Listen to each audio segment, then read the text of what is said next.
All right, well, howdy.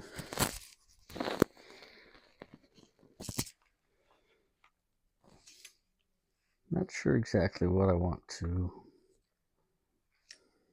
Well, I do know what I want to talk about tonight.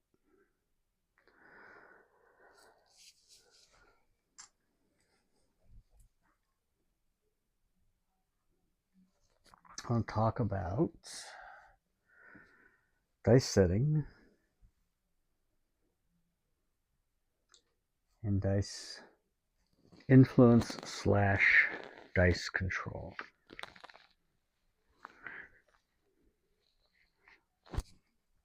I've been playing the game of craps since my very early 20s, and it's just about 50 years ago when I started.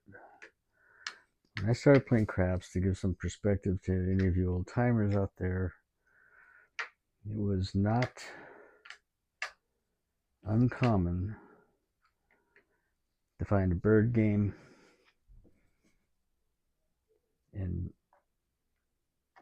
all the casinos downtown Vegas. And downtown Vegas was not called Fremont Street, it was called downtown, and cars still drove up and down the street versus people in zip lines going up and down the street. I mean, flying up and down the street, right?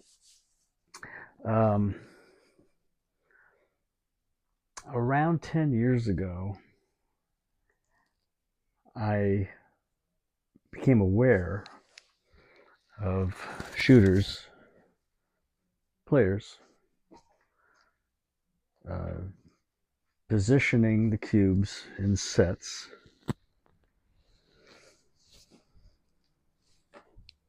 Let's move over here. Okay, so here's that's a set. That's a dice set. It's called an all hardware set. Anyway, I became aware of something called dice setting. The word dice control was not, yeah, it was used, but it wasn't the common explanation for why a person was shooting well. And I was in a crap game, and there's one particular old fella. When I say old fella, he was about my age. Okay, this was around 10 years ago, so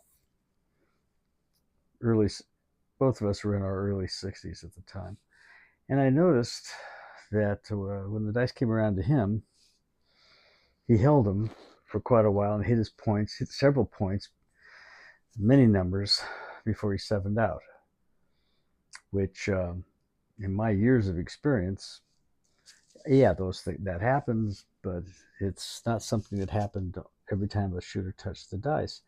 I do recall, you know, over the years, seeing particular people here and there at a table at a game, that that's a good shooter, right?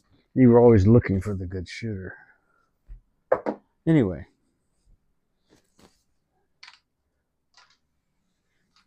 at the end of the ran up, came up to the fella after we were all finished playing and moved on and whatnot, and I said, "Hey, I just got to say, I noticed you did really well every time you touched the dice. How did you do that?" And I noticed that he had a certain way of holding the dice. He had a kind of a spidery kind of grip, and he would made sure that they were he would do all this sort of stuff, and I didn't quite understand what all he was doing. And I said, "How do you do that?" And he said, "It's called dice setting, kid. It's on the internet. Look it up." And he sort of moved on.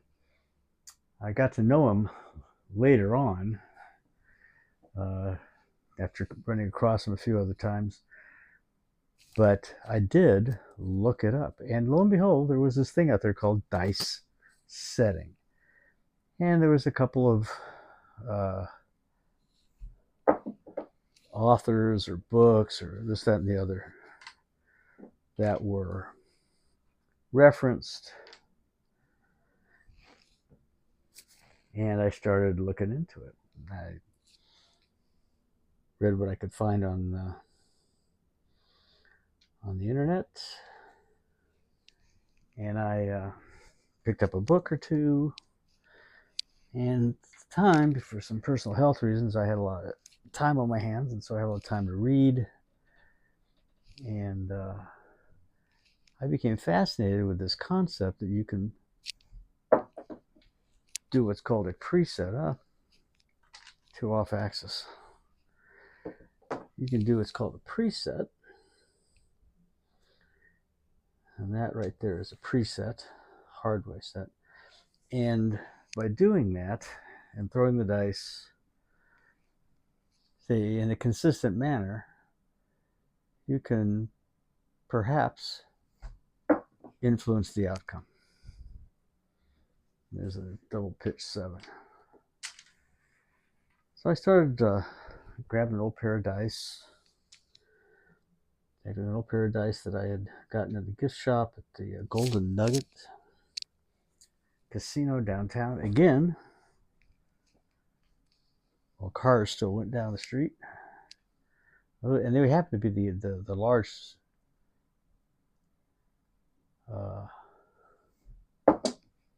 large dice. There's a hard 10. Okay, there's a good toss. I said it's a good toss because the 2 5s are on top, if you recall. Anyway, so I spent some time fooling around with it and throwing into a shoebox and then throwing into a banker's box and that kind of thing, throwing into a pillow, so on and so forth, tracking the results. And I began to recognize that if you did the consistent thing,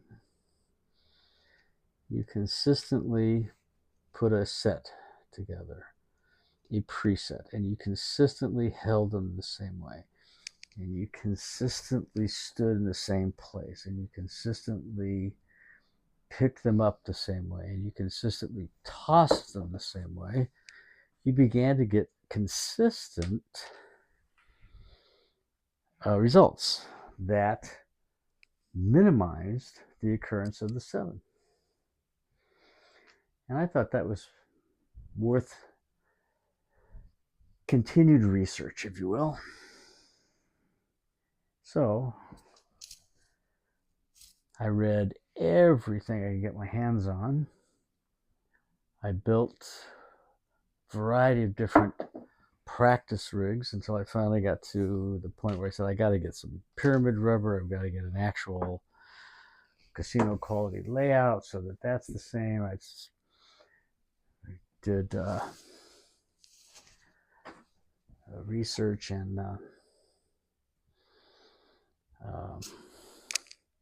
to understand underlayment, bounce, this, that, and the other. And one thing that led to the other, and I then began to take what I had learned back to the casino with me. Now, I live in the Los Angeles, Southern California area. Las Vegas is about a 3.5 hour drive for me without traffic from where I live. And of course, like almost everybody, I have a life outside of fooling around with craps. I'm not a professional gambler. I've been playing it for a long time. I do like craps. I hate every other casino game out there. I don't like slots. I don't care for blackjack.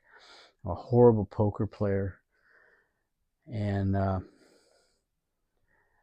tried Baccarat once, and I just realized I'm not James Bond. So there's the 2 off axis 7. So I recognized that, this could be a bit of an advantage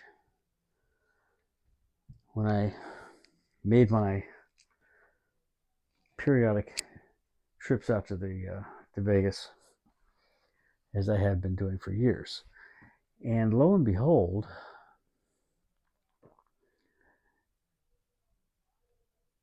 I began to have better results at the casinos. I would come home, that was a 6, there we go, 5-1. I began to have better results at the casinos.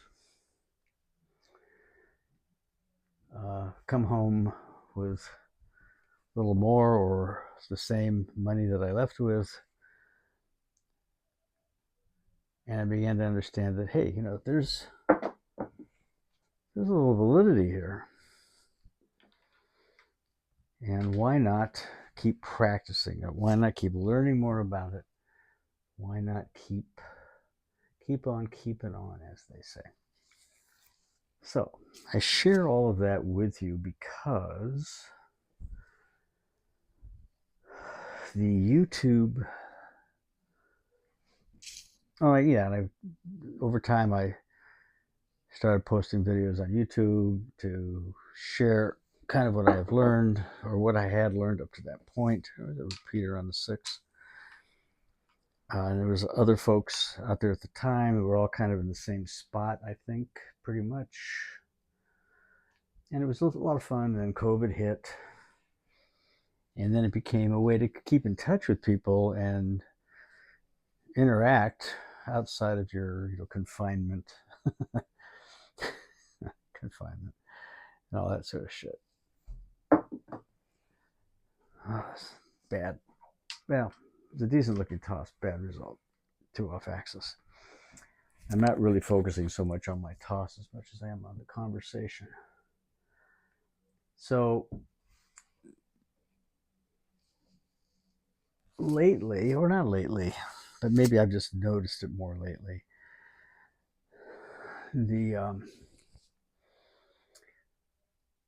there was always naysayers. There was always folks that would say, "Oh, I can't. It doesn't work. It's ridiculous. Blah blah blah. It's impossible.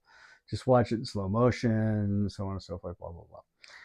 And I never really paid too much attention to that. I remember doing a video a long time ago when somebody was, or Bone Thrower, which was one of the early setters, DI guys on the internet, excuse me, on YouTube.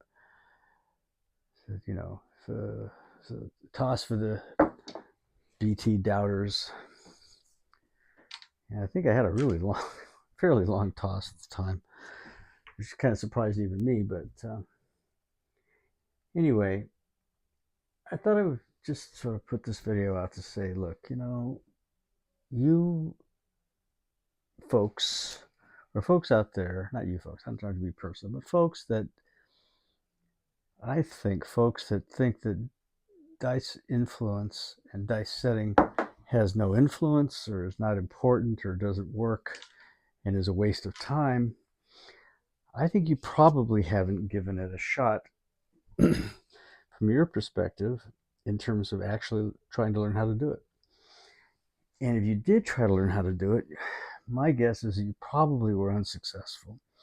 And therefore, if you weren't successful at it, it can't possibly be a valid thing. It can't possibly work.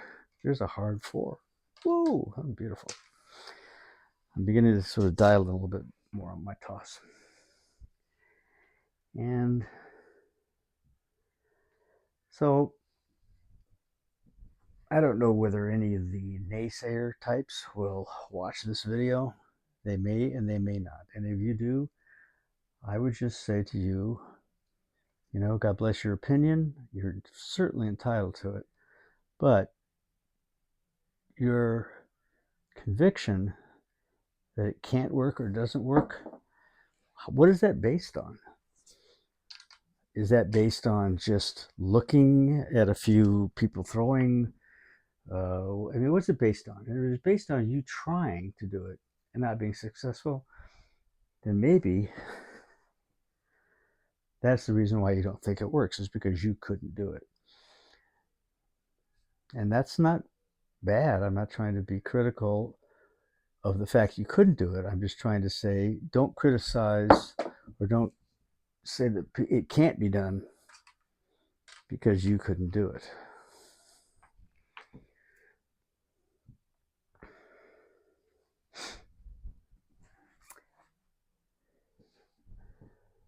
Now, I've thrown a fair amount of sevens here in this little demo. I've thrown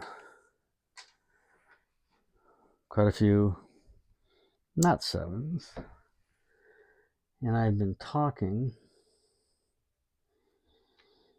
the whole time and not completely focusing. So my muscle memory is carrying me along here.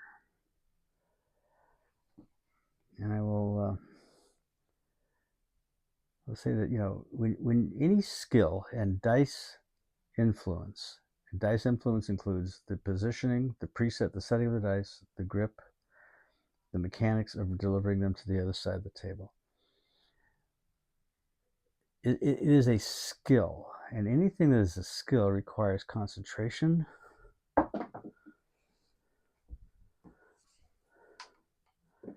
and requires practice. You can't, this is for the naysayers. This is for the it doesn't work, it's baloney people. If you say, okay, well, all you gotta do is put a set, you learn a set, and you pick them up and you just throw them without purpose, without repetitive mechanics, without a landing zone in mind, then you're really not going to have much better result than random, and most likely just a random result. Oh, there's 7. Decent little toss, double pitch. And the thing is dice influence is not an ability to make the dice do exactly what you want. Dice influence is a skill in pre-positioning the dice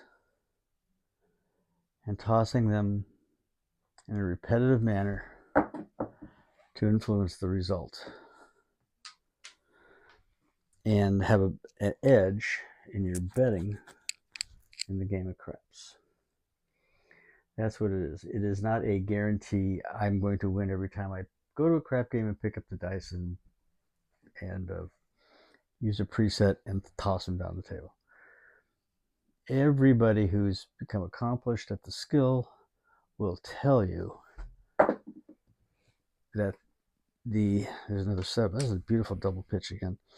The occurrence of the 7 cannot be stopped. It can be minimized to an extent.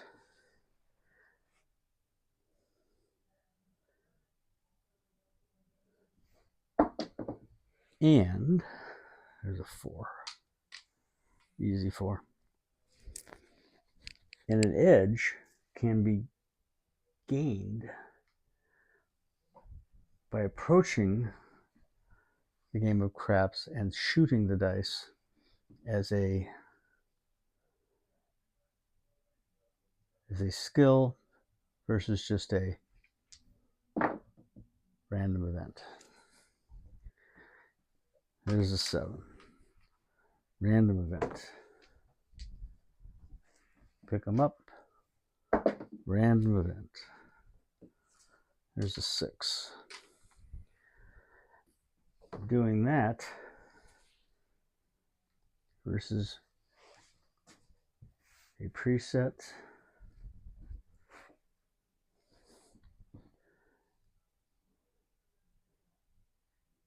and a repetitive way to deliver the dice to the other side of the table.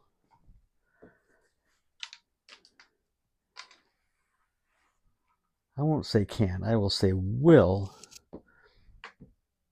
with practice, produce an edge for the shooter. Now, there's all this stuff about, well, hey, you got to prove, you got to do a bajillion different tosses, so on and so forth. And there's one guy out there on YouTube George from Cyprus, who did exactly that. I think for 1 year, he recorded every single toss that he did in a controlled manner. And he actually published the results on his channel. You can go to his channel, you can look it up. And he proved that he improved probability over that year. He proved his edge, by pre-positioning the dice, doing a preset, and utilizing repeat mechanics to alter the probability of the 7 occurring. And that's all you're trying to do. You're going to have hands that work well. You're going to have hands that don't. You're going to have time, it's still, you're not going to eliminate 100% the randomness of the game. The game is based on random results. You can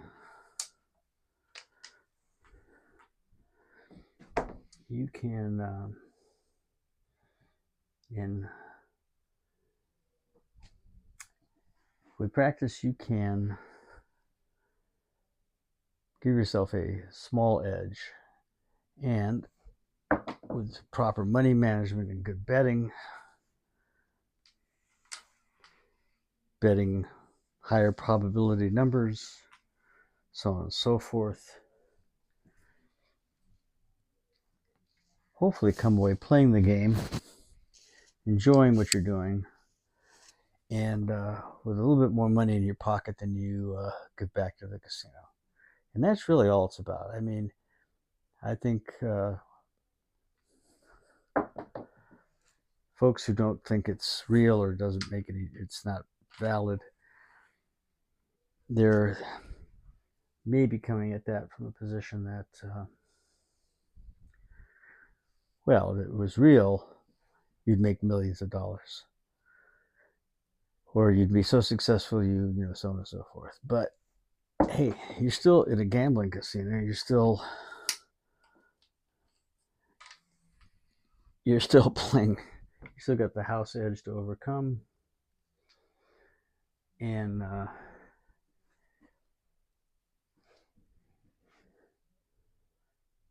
it's being a professional gambler and beating a casino to make a living. That's the rare individual. That is the rare individual, and I still don't think it's probably a smart career option. All right, so now that I've said all that, let's see if we can make some money here. All right, so we're coming out. Puck is off. I know it's white, but it's off. $15 table.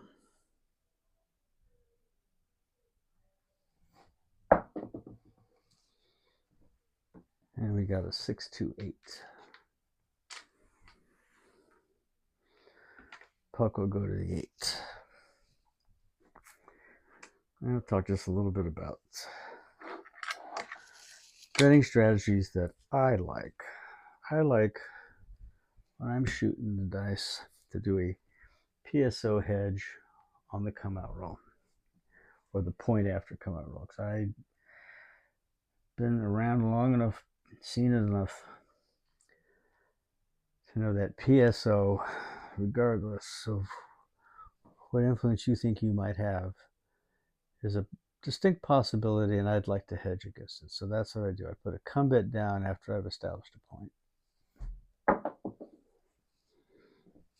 And there's a 6, 5-1. All right, so this come bet will go to the 6. Yeah, let's mark these guys. So we know what we got. Okay.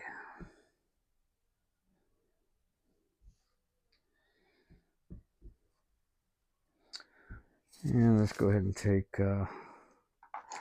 double odds on both of those just to make it easy.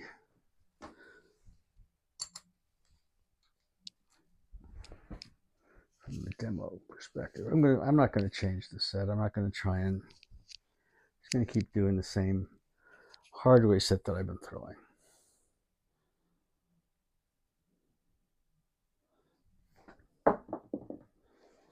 Didn't like the way that moved, but it worked out for a 9. All right, now here's what I do. This is the way I play it. Okay, so if you notice, I didn't put out a come bet, or I didn't put any other place bets out, or any of that kind of stuff. So the next box number that was thrown, I will now place that for the same amount of money, double odds for 30 bucks. Okay, and this is what I do to kind of get established.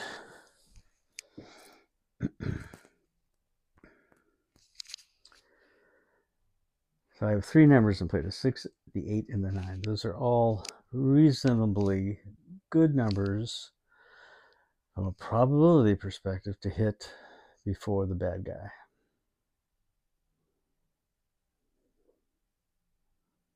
This is where the focus comes in. Hard 10. Nope, there's a Yo 11. Yo 11. Okay, we'll mark that Yo 11.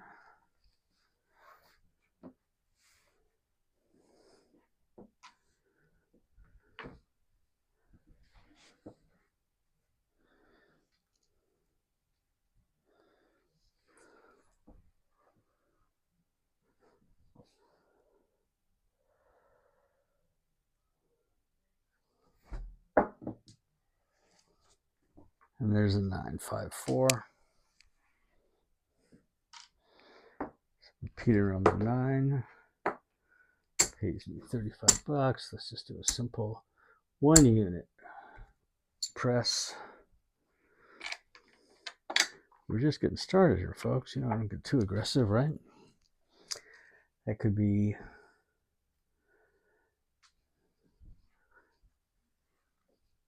debated as to whether it's good or not.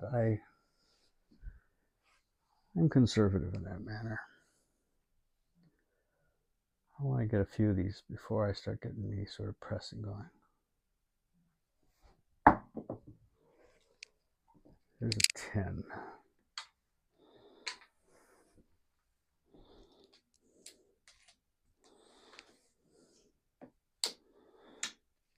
Let's mark that 10.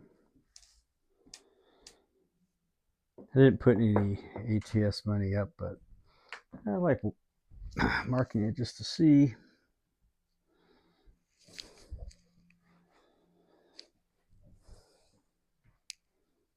Shoot.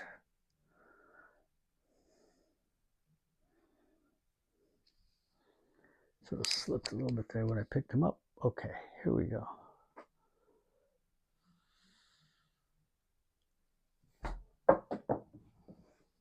Well, that was a great toss.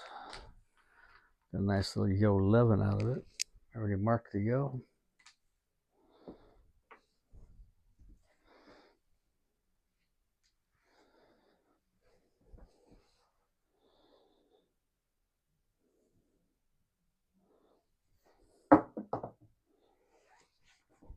There's the 9. Niner, niner, niner. Okay, so repeater on the 9. It's 35 and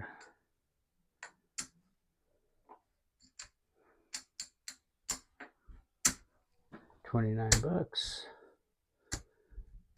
Go ahead and press that another 2 units. Rack the rest.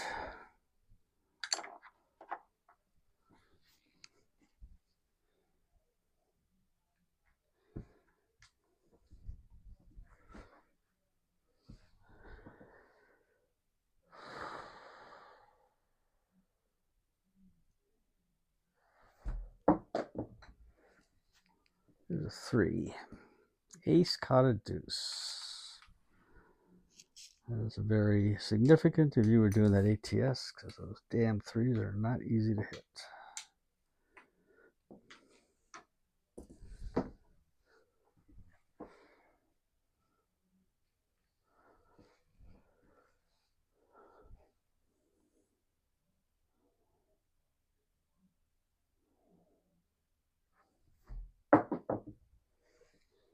There's an 8. That is the point.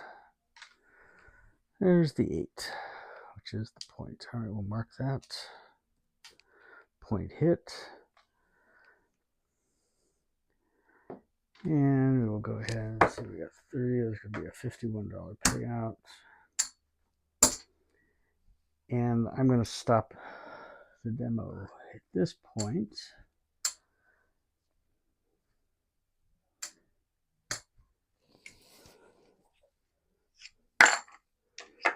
And tell you that I have $65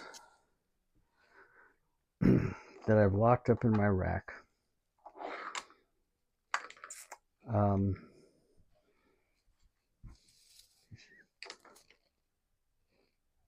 Excuse me, that's 110.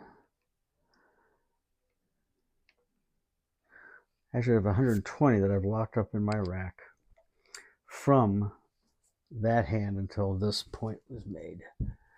On the table, I have 45, 50, 75, 80, 90, 105 at risk. And I have another $35 set aside for odds on this when I establish a point. At this moment, I am slightly winner on the hand, okay? I could take down the, I could take money off the table that I don't need to have on the table, just leave contract. If I just left contract money out there, I've only got $30 at risk. I pulled everything back and started over again. And basically, I'm winner on the hand. I didn't mark every single number that I hit.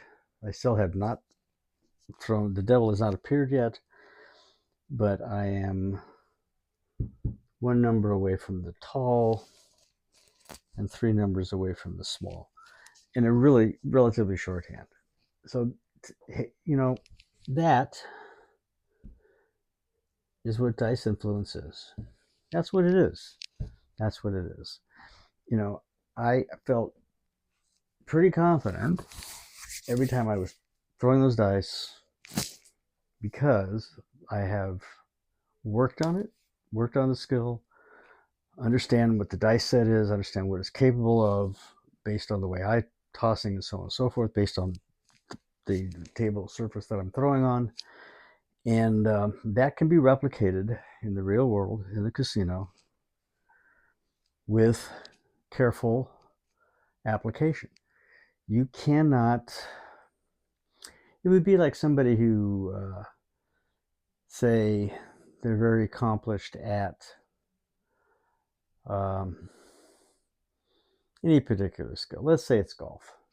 Let's say they're pretty decent at playing golf, and they go to a course they've never played before, and they don't study the layout of the course. They don't utilize course management. They don't analyze how they, where they may be out to, based on their strengths and weaknesses, where they ought to be shooting for, and that kind of stuff. If they don't analyze that, they're not going to have a good score.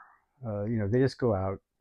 Yeah, they know how to hit a golf ball, and they know how to putt a golf ball, and they know how to use all the various clubs for the various distances and stuff. But they're going out, and they're not really focused on it. They may or they may not do well, depending on their muscle memory and their overall skill level and so on and so forth. So when you play the game of craps and you're the shooter and the dice come to you and you pick them up and you do this and you throw them down the wall, you're playing a random game. And that's fine. I've seen random shooters throw very long hands. But if you want to consistently have a long hand, or consistently beat the probability of, the 7 occurring every 6 tosses, which is probability, then why not take a little bit of time to understand setting the dice and a little bit of time to understand a repetitive, mechanical way of tossing the dice. I have a friend who doesn't have a sort of practice rig or anything like that, but when he spends a little bit of time focusing on it before he goes to the table, or before he goes to Vegas, he does a little bit better than when he doesn't. And he's a conservative guy. He doesn't bet crazy. He's not an aggressive gambler, but he doesn't give the casino more than they deserve. And that's, I think, really what anybody playing a casino game can hope for, is don't give them back more than they deserve. Play smart. Don't play their game. Play your game. Okay, so with that, I will say 36 minutes, not too bad. I will say stay safe, stay happy, stay healthy. I welcome any thoughts, comments that anybody watching this video might have regarding my thoughts on dice influence and dice setting, as to it being valid, invalid, or whether I'm expressing anything of value. Hope that I am. I hope that some folks watching will pick something up that helps them in their dice setting, dice influence journey, and their journey to become a better craps player, and a craps player that doesn't give the casino more than they need to get. So stay safe, stay happy, stay healthy. And remember, y'all, luck has got very little to do with it. Let's slide out.